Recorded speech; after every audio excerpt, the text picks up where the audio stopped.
Pengen tahu nggak kepanjangannya dari sopir?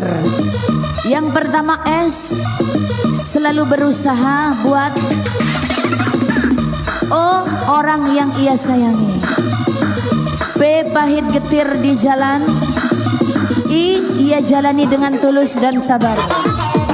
Yang terakhir R-nya adalah resiko di jalan itu sangat banyak.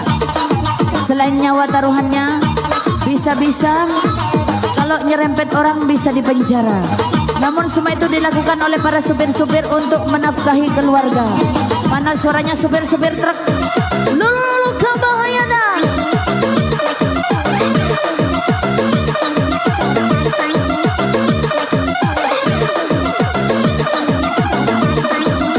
Pengen tahu tingginya perjalanan persaudaraan seorang supir truk?